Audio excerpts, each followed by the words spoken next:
This is your ultimate stop for everything sports. The Golden State Media Concepts Sports Podcast. Should I say more? From the NFL, MLB, the NBA to MMA, it's all in here. The Golden State Media Concepts Sports Podcast. Listen now.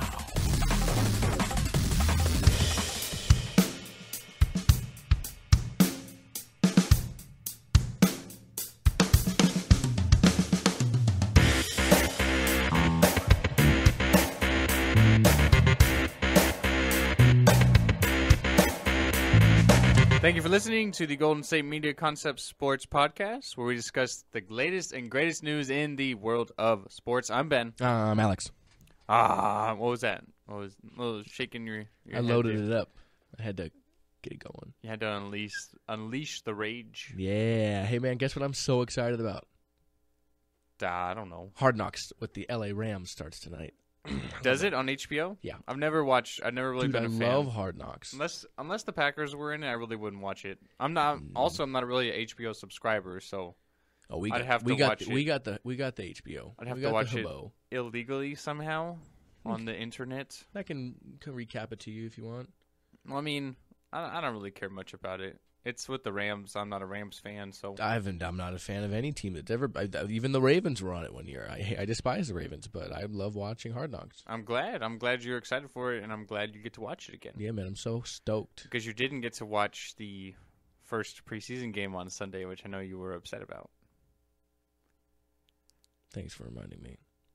You're welcome. I'm here all day. We talked about it last episode, and yeah, I was disappointed, but you guys should know by now that the Hall of Fame game got canceled. And that's all I want to say about that. It hurt real hard. It hurt real bad. I'm actually glad it did. I know you don't care about preseason football, but I do, okay? Yeah. The poor kid that was going to start the game is never going to get a shot at starting a game ever again. Don't say never. Never say never. You know what? You just said never twice. Never say never, yeah. I did say it twice. Well, anyways, I think you bummed me out. Excuse me, Don. Today's show, we are talking heavy baseball on the second half of the show in a sense, but we're going to start with Olympic updates. We're going to talk about a former NFL player and great college football player who is turning his attention to possibly joining the MLB, at least play baseball at a professional level.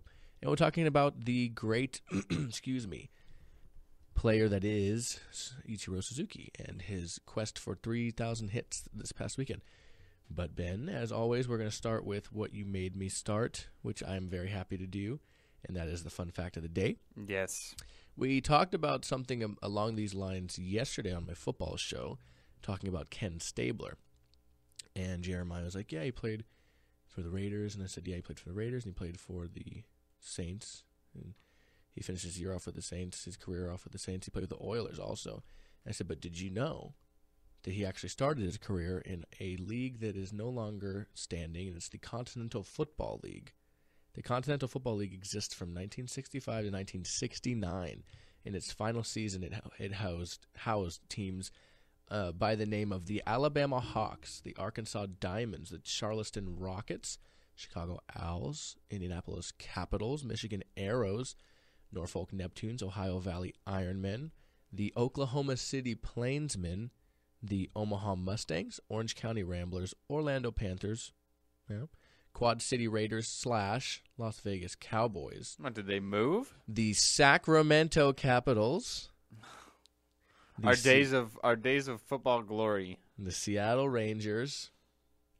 And the Spokane Shockers.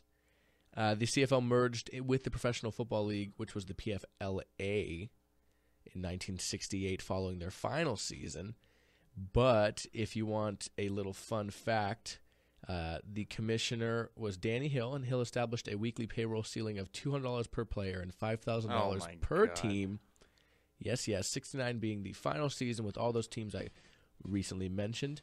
All teams having won a championship would be the Charleston Rockets, the Philadelphia Bulldogs, Orlando Panthers back-to-back, and the forever reigning CFL champion Indianapolis Capitals. So no Sacramento, so we're still without a championship.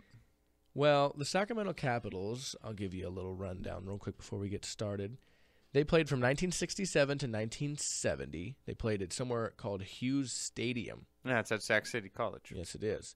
So they were formed originally as the Sacramento Buccaneers. Okay, That's really fitting. yes, they were included in the Pacific Division of the CFL, which started in '67 for them, and then they were formerly they were a team that expanded from the Pacific Tigers was their name, right? Excuse me. Less than 2 months into the season, all the players on the Buccaneers threatened to quit after not receiving any pay. Oh, all that $75 per game at that time. Yes. Don't get too far ahead of it. I'll tell you right now, just before we get moving on, real quick. The Sacramento Buccaneers inaugural season 2-10. The Sacramento Capitals inaugural of that name season 5-7. And they ended their career off on a winning record at 8-4, second in the Pacific Division. If you would have just given us one more year, we would have been right there. We would have been in the hunt.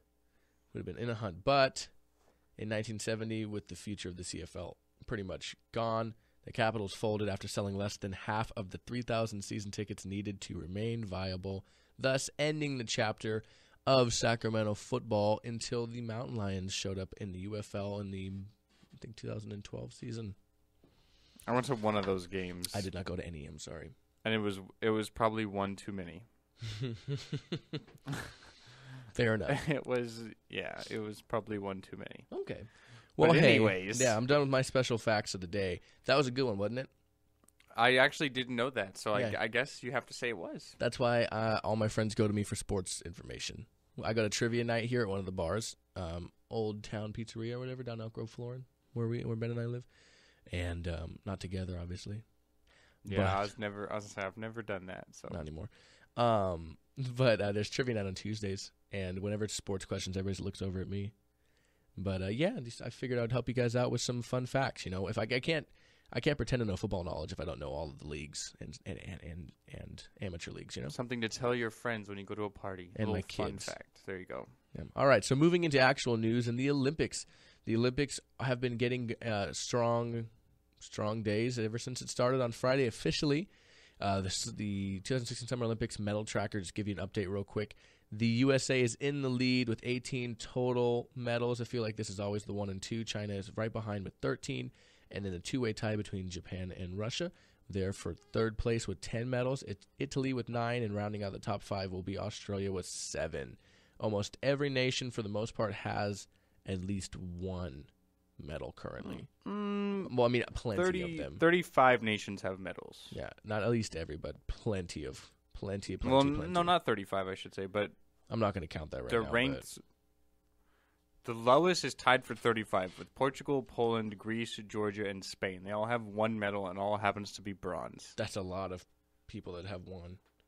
Argentina, Croatia, Netherlands, Colombia, Denmark, Germany, all these places have one also. Yeah, and we don't even have all the Olympic nations. sports underway. Yeah, we still haven't gone on things like track and field. Yeah, track and field starts this week. Right? Yeah, so definitely excited for that. So right now we have going on is like the basketball is going on. The United States. United States men and women are both doing extremely well. They've both won both of. They've each played 2 games and they've won them both by pretty landslide margins. The men kind of struggled yesterday against Venezuela. They were tied at one point at 18, but then they struggled. They were tied at 18 at one point, but then they went on to win by over 20 points. Thank you. The women have won. I think they've won both their games, but they've won by an average margin, I believe, of 52. So they're doing quite well. The U.S. is actually, I think they're tied for the lead in goals right now. With 5. Yeah, tied with China. Yeah, other than that. And then they lead with 7 silvers, and they're tied with Japan with 7 bronze. So, yeah, the USA has 6 bronze right now. I think there's stuff going on, so medals might have been. Yeah, they could maybe get one right now. Happened this morning, but yeah, there's still a lot of sports going on. I know that the men's beach volleyball is going on.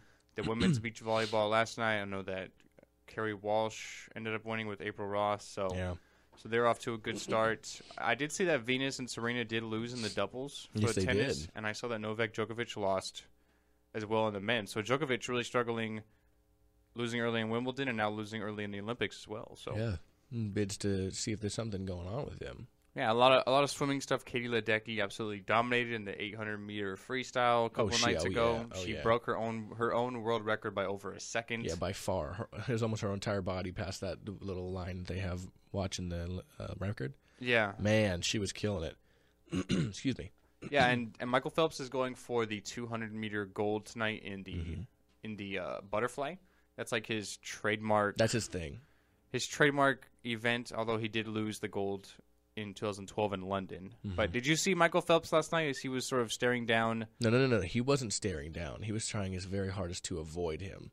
He was in his he was in his space, shadow boxing. Do you know the backstory of the whole? Yeah, the guy beat him the last time they faced. He's from South Africa. Yeah. I forget his first name, but it's like LaCroix. His last name is LaCroix or LaCroix or something like that. He's from South Africa. He's the guy who beat him in the 200-meter butterfly in London.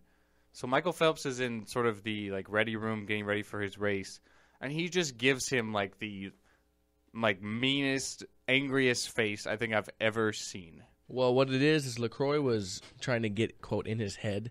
He was shadowboxing and smiling the entire time, and Phelps does what he always does, and he's listening to music and not paying any attention to him. His game face was just... His game face that happened to catch a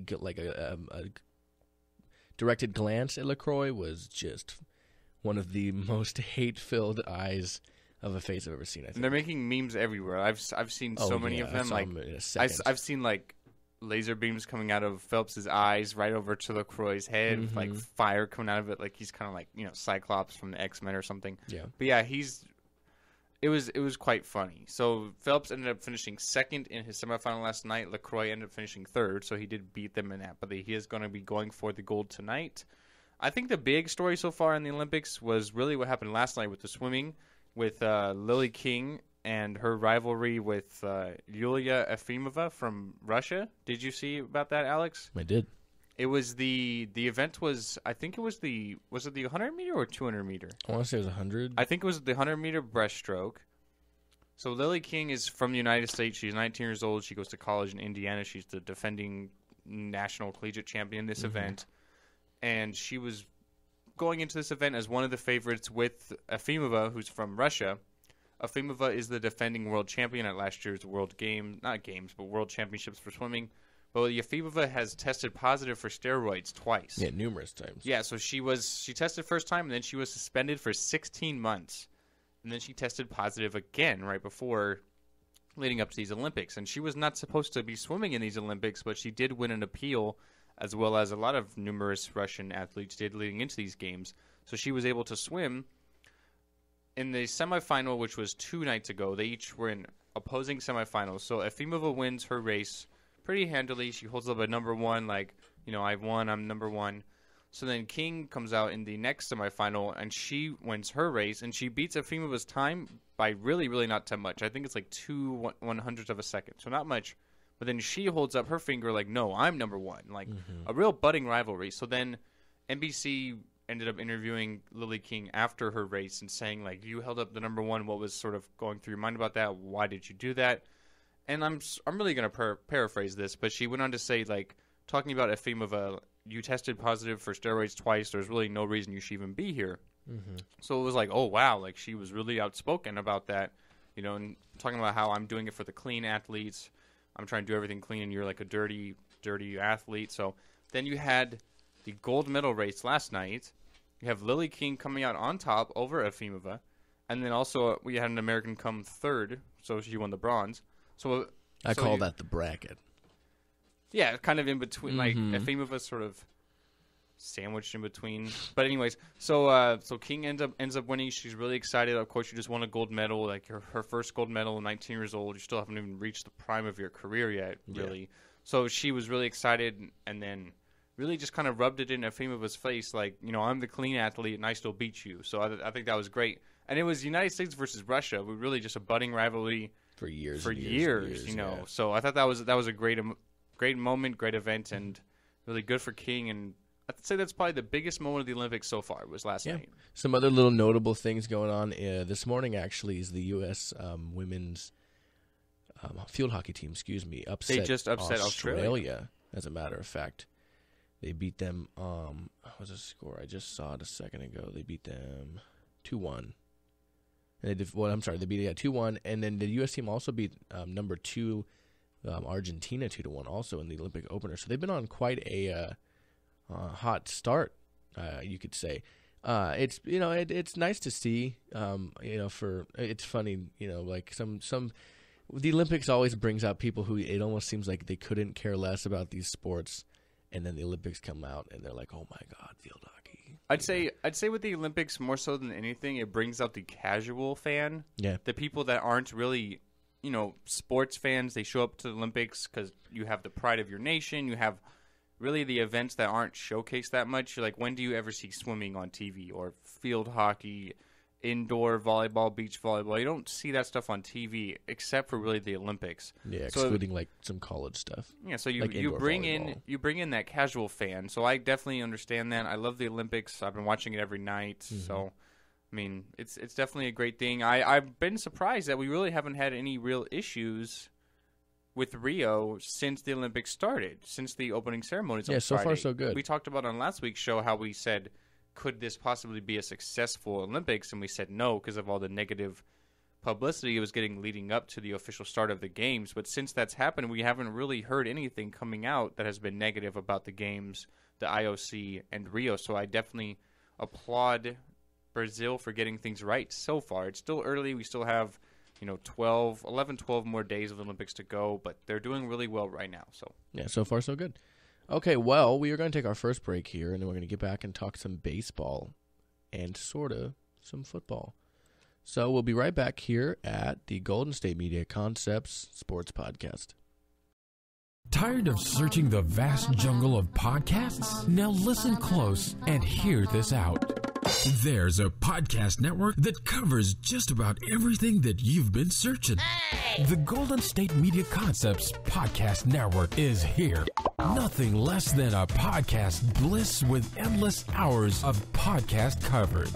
From news, sports, music, fashion, cooking, entertainment, fantasy, football, and so much more. So stop lurking around and go straight out to the Golden State Media Concepts Podcast Network. Guaranteed to fill that podcast itch. Whatever it may be. Visit us at www.gsmcpodcast.com. Follow us on Facebook and Twitter, and download us on iTunes, SoundCloud, and Google Play.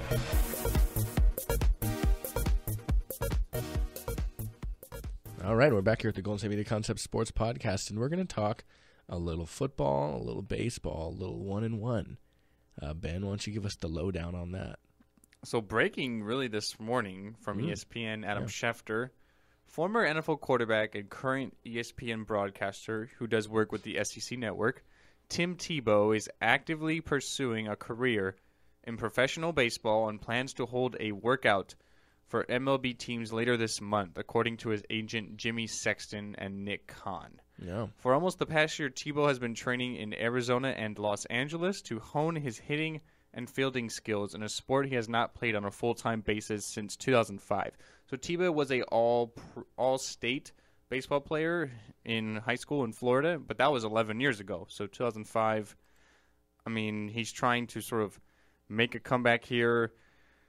Oh, man, I don't know. Like, he in high school, okay, get this. As a junior, he hit .494.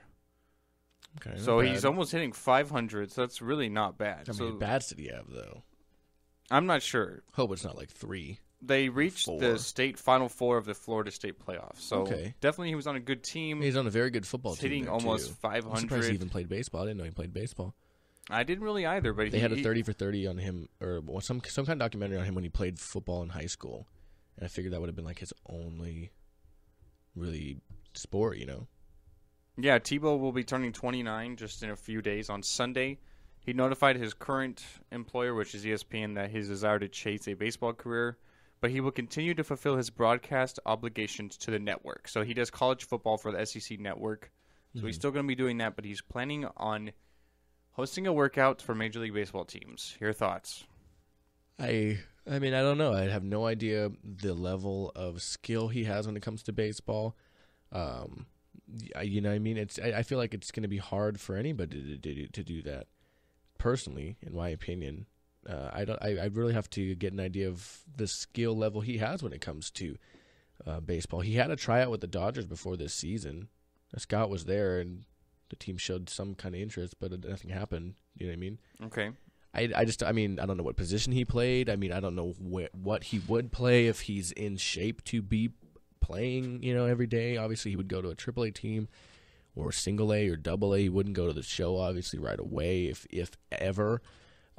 All 30 teams are going to be there for his workout. So. Right, and it's going to be at the end of this month. Yeah. Apparently he hits well. There was somebody, I forget who was in the cage with him when he was hitting, but he said he looks natural.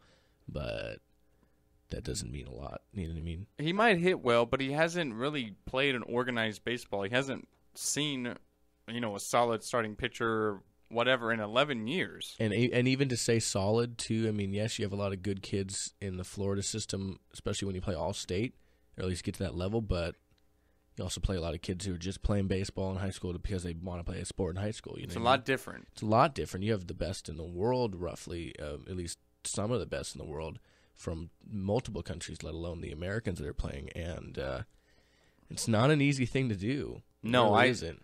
I'd say when you look at Tebow, there's a few things you can't really question that he doesn't have. He has the heart. Yep. He has the got passion, the drive, and those are things you really cannot teach. He didn't have the real physical skill in football. Alex, as you know, he beat the Steelers in the playoffs one year, but I know. He really didn't. He really wasn't a good quarterback. I feel really attacked right now. Stop it. Couldn't just talk about. He was not a good quarterback. So he had flashes of really good potential. Right, but then he had flashes of really bad potential. He threw 300 yards in that game, and that was when the Steelers secondary really started dipping. But it's still an NFL defense. So I was impressed, very impressed at the end of that game what he did, but by also stating that I've been very almost embarrassed for him with how bad he's done sometimes. Yeah. So. You can't really teach those things that he has. He has the heart, the passion, the drive for the game. One of the greatest college quarterbacks ever at Florida. But when it comes to baseball is one of those sports that it's not so much of an athleticism sort of sport. It's more of a skill sport. Like you have to have that. Yeah. You have to have that skill to be able to read what pitch is coming, know when to hit it. Get the jump on the ball. You have to have that thing. Well, see, baseball is a weird sport because it's not half, but it's part intellectual, it's part athleticism, it's part like feel. You know what I mean? It's like when you play or do something for a long time, you have the feeling for it. You do it without realizing you do it in a sense. It's like when you get really good at an instrument and then you do it without really trying. When you think about when you first started and you were trying so hard, so slowly. It's in that sense, and so. And you develop that over years of playing, you know what I mean? So, I really don't know. I would like to think that somebody inside the situation has a little bit better of an idea on the skill he has. And I'm sure they do. He's because jacked. The dude's in shape. We don't know anything really. We just know what he's doing here and what his past has. As far as what I think of this whole entire thing, I think it's really silly. He already, I hate to put it this way, but he already failed in trying to be a quarterback. At least an NFL quarterback. He didn't want to try and sort of adapt. He didn't want to take a different role like a CFL. He didn't want to try and be a tight end. He didn't want to change positions. He wanted to be only a quarterback in the NFL. It didn't work out. He goes to be a college football analyst. That's great. More power to you. But now it's almost like he's wanting to stay in the limelight here. And, I'm going to try out to be a baseball player now. Like, I'm going to throw it all out there. I'm going to try and swing for the fences, no pun intended, and try and be a star baseball player now when I haven't played it in 11 years. It's like, dude, the NFL thing didn't really work out for you. Why don't you just stick to being an analyst and, call it a day? It could be he apparently had a huge interest in playing baseball in high school as well, like wanting to play at a higher level. So it could just be that, he's sitting there kind of thinking, man, maybe I do want to go back and do that. Like maybe it's not necessarily a limelight thing. Maybe he's just like, I did love baseball and I do still love baseball. Maybe it's something I could accomplish. Not necessarily like, oh man, my light's fading. Like I need to get back into it. Like maybe it really is just a desire of his, you know what I mean? And I guess we'll never know. Honestly, what I'm most interested in finding out is what position would he even play? I'm going to guess something like an outfielder because he has the speed. He can cover a lot of ground. If he hit 500 in high school, he's definitely not going to be a pitcher. No. So I would say an outfielder. He's kind of big. I would say DH. I'd say he wouldn't even get a position. Well, that's only in the American League. You can't really control where he's going to go. The teams can control who's going to sign him, though. Right. I was going to say that. As far as the workout goes, obviously if he does really well and people think and teams think he has a real shot at this, someone's going to pick him up. Regardless of how good or bad he does, I think someone is still going to pick him up. I would not be surprised if he, kind of like Michael Jordan, like he really didn't belong playing baseball.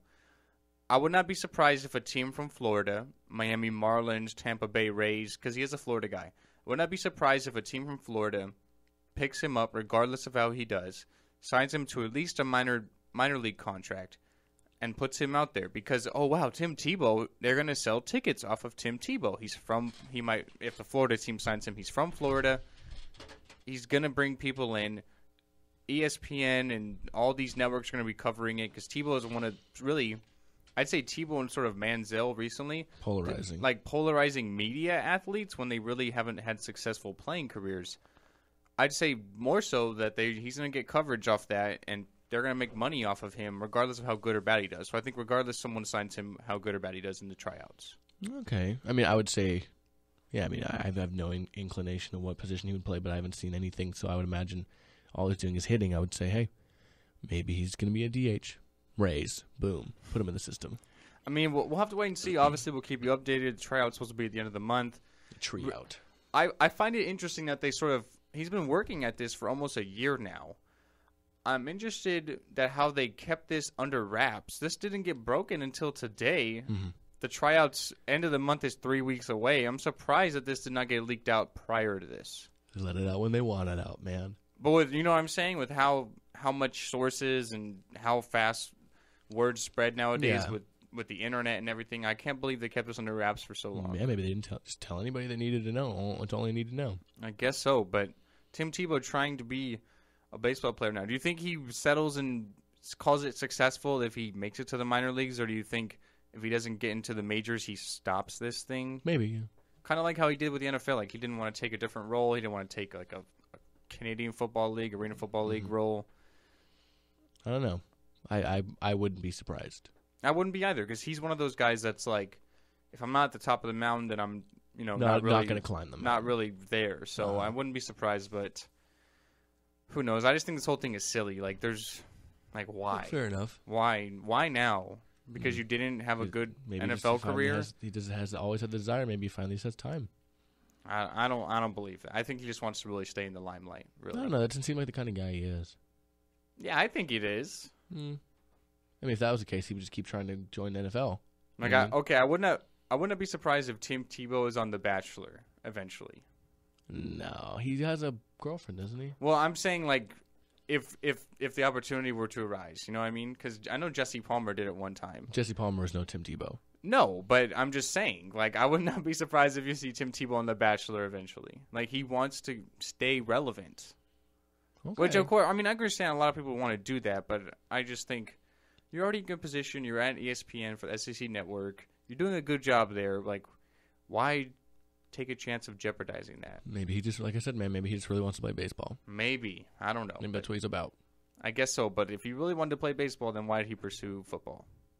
Probably had a better shot. Well, of course he did. He was like the NFL. He was a 5-star player, and he had a great college career. I think he chose the right path. It's just, remains to be seen. I mean, at the end of the day, maybe no one offers him a contract.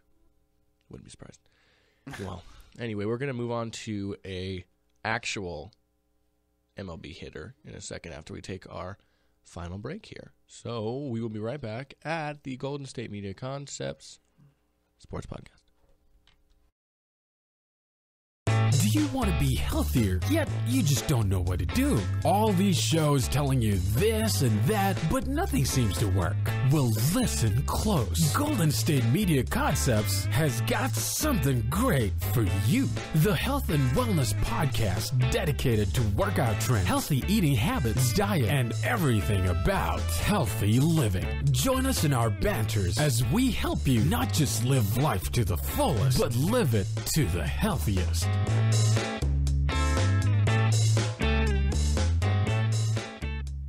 We are living it to the healthiest and the fullest here at the Golden State Media Concepts Sports Podcast. You know who else is living it pretty full right now? Well, besides you with your hand up. Okay. Ichiro Suzuki of the Miami Marlins. He's living it pretty high right now. The great Japanese hitter, outfielder. On Sunday, he recorded his 3,000th hit over the Rockies. He hit a triple. He's got 3,000 career MLB hits. Earlier in the year, he broke Pete Rose's record of 4,256 for career hits all time between the majors and Japan. So Ichiro, one of the most decorated hitter of all time in all of baseball. I think he was the oldest Rookie of the Year ever, too. 27 years old. Yeah, when he came over from Japan to the Mariners in 2001. Really could have had a lot more MLB hits had he have not been in Japan, but obviously things happen. So, Alex, did you know that yesterday Ichiro donated his jersey, cleats, arm guard, and his batting gloves he wore while becoming the 30th player in MLB history to hit for 3,000 hits? Well, I knew that now because the story's right in front of me, and I happened to pull it up right before we started the segment. But yeah, I mean, sure, I did know that. You know, normally did he donate it to Cooperstown? Yeah, he's giving it to the Hall of Fame. Yeah, I mean, normally they do that kind of stuff. Like Brandon Crawford hit 7 hits last night. I'm sure, like his bat or something is going to end up in Cooperstown. Like they do that stuff all the time. I would be upset. I'd be like, this bat just got me 7 out of 8 hits. I want to keep using it. You know what I mean? Yeah. And then they would take something else until they could eventually get that bat from him. Yeah, like for Ichiro, I mean, it's a lot different, but. But anyway, so the president of the Baseball Hall of Fame was grateful of the recipient of Suzuki's gear. When the exchange concluded, the two men bowed to each other. It was a fitting gesture to celebrate the bridge from Suzuki's native Japan to Cooperstown. So, yeah, and Suzuki's a baseball history aficionado too. He's gone to Cooperstown 6 times. And eventually he will be going there as a member of the Hall of Fame, not just a fan, because it's only a matter of time. He's going to be a first ballot Hall of Famer. Oh, easy. One of the greatest hitters ever, players. And he had 3,000 hits in, how old is he, like 42? He's pretty old. He's either 41 or 42. That's 15 years. Like, he got started late, you know? Yeah, he arrived to the party late, and he's still only Imagine one if he played in the MLB, that's what as early as 21 or 22, you know what I mean? Yeah, that's what I'm saying. Like, he's only one of 30 people to hit for 3,000 hits. Mm-hmm. And he didn't do it in as long of a time as other people did. Yeah, Ichiro was one of my favorite players growing up because he was just so polarizing, man. He was that first real fast player. He had the Ichiro slap, the Suzuki slap, the his hitting style, the open up the leg, half start run, slap to the third base line and beat it out at first, kind of.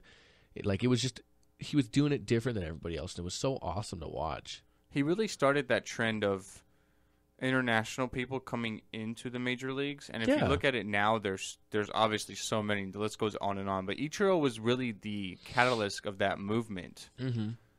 So I mean, it's definitely a great accomplishment. I'm happy for the guy.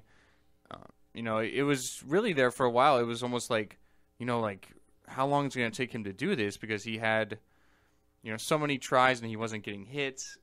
He wasn't playing. He's not a regular with the Marlins. He's at his old age, doesn't really play too much. Really, he comes in sometimes as a pinch hitter. So I'm glad he finally got it done. He finally has, I'm sure, a lot of weight off of his shoulders, some stress involved there, and he can sort of relax and coast off. It's going to most likely be his last year, so he can sort of coast off into the sunset and have this big accomplishment behind him finally. Mm-hmm. And I think he's the second player to ever get 3,000 with a triple. Excuse me. What's funny is they asked him, there's been talks this week because of an analyst that said he did not speak English, but he's actually fluent in English. And they asked him, he doesn't like to speak English in public because I guess he's such a perfectionist, he's afraid of embarrassing himself. But he can do it, and he oftentimes doesn't even really need a translator. But he said they asked him who was the most famous person to congratulate him on his 3,000 hits. He responded, Justin Bohr, the Miami Marlins first baseman, who earlier that week he joked around, called him fat. And then called Ichiro fat? No, called Bohr fat. Oh, okay. And he says, I think he was just trying to make me feel better after he blasted me yesterday for being fat. So I thought that was pretty funny. But yeah, Suzuki and Bohr and the Marlins are actually in playoff contention for the first time since 2003. So it's a good year for them to do that. You know what I mean? It wasn't like Jeter a couple years ago when he hit 3,000. they weren't in contention. You know what I mean? Like, that was what the season ended up being about. Or like Bonds of 756 with the Giants in 2007 or 8 or whatever that was. They weren't going anywhere that year. I think they just celebrated the 10-year anniversary of that on Sunday. Bonds' home run because it was against the Nationals. And they had a series against the Nationals just this last weekend. Yes, they did. I think it was 10 years as of Sunday. I'll find out as we get our closing statements in. Because I was at the restaurant with my dad and we were watching the game. The Giants ended up losing that game 1-0. Yeah, Bumgarner was on the hits. mound. One of them happened to be a home run. Right. He literally leads the league. I think he has 7 complete game losses, and that leads the league in like literally by like 4. It's man, I can't do it. Yeah, but it hurts my heart, Ben. Also, Ichiro is only one of 2 players now to collect 3,000 hits without getting one until he was 27 years old. The other guy is Pete Rose, ironically, who has the most hits in MLB history, not necessarily baseball history, because that goes to Ichiro. So, just a little fun fact there. Usually drop the fun facts, but I gave you one. That was a little bit of a fun fact. It was a little mini one. You know, You're obviously the king of that, so thanks. I don't want to steal your thunder, but it was 9 years this year. 9? 9. Okay, yeah, I thought it was 10. But last year was 8 years. So yes, this year So would that be would 9. make it 9. Boom, Yes, boom. it would. Chicken and shrimp. Anyways, you don't know what that is? Oh, you don't watch Hard Knocks. I was gonna say. Anyways, like I don't know what that is. Yeah, what? you don't watch Hard Knocks. Chicken and shrimp. What is the running back's name? Chris Polk. He was a running back at for the Eagles. Yeah, was from for the Eagles. from Washington. From Washington, wasn't on the Eagles last year. He went to the Texans, who was the Hard Knocks team last year. Right. And his catchphrase is something him and his mother came up with. Is like like oh awesome or oh cool. It was bang bang chicken and shrimp. That's what they would say.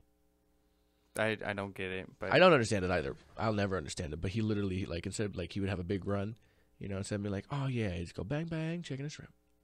I mean whatever. It's just a thing between him and his mom. Whatever sort of works for you, I don't see an issue. But whatever you're about, man. Yeah, Whatever weird. Whatever floats your boat, man. Chris Polk of the Houston Texans. Well, on our next episode, we're going to keep with the baseball trend, and we're going to talk about some Yankees that are going to be done after this season. As a matter of fact, a Yankee that's going to be done after this week, and that is Alex Rodriguez. Yes. Probably, maybe a Hall of Famer. I don't know. It's going to depend on how that goes. Yeah, I see your face. I'm making the same face internally. I don't know. That's an iffy decision. I can tell you an easier decision. Mark Teixeira probably not going to be one. Talking about him also, and then we're going to do our world famous. Everybody's requesting it. Everybody texts me and blows my phone up every week going, we need more What's Trending. So, What's Trending? That's a good one. Thanks. Shut up. All right, we'll be doing What's Trending. So we'd like to thank you guys for listening. You guys can find us on iTunes. You can find us on Stitcher, SoundCloud, Google Play, and YouTube at the GSMC Podcast Network and the GSMC Sports Podcast. You can find us on our website, gsmcpodcast.com, where all of our wonderful shows are in the portfolio there for you to listen to between sports and football and soccer and baseball and health and wellness and movies and entertainment and weird news and basketball and everything you can think of. We got it. You can find us on Instagram and Twitter at GSMC_sports. Excuse me, I had to take a breath there. And, as always, you can find us here every week doing what we love. That is true. I do love what I do here. Anything you would like to add, Benjamin? I just thought we had a great show. I thank you guys for listening. I hope you enjoyed it, and be ready for the next one. Yeah, because it's going to be rad. It's going to be on a level of 1 to 10. It's going to be at least a 4. So get ready for it. Whoa. It's going to be more like a 9. 0.6. 0.668. Like it's up there. It's going to be like one of those decimals that keeps going on and on, kind of like pi. Like it never ends. What's your favorite kind of pie, Ben? Probably chocolate pudding, chocolate cream, whatever it's called. It's all about banana cream. No, I don't. Not banana. Chocolate. Mine's favorite banana cream. Oh, okay. I didn't hear that. I guess we can agree to disagree. I guess we can. I'm gonna have some banana cream pie. I'll see you later. All right, guys. Have a good day.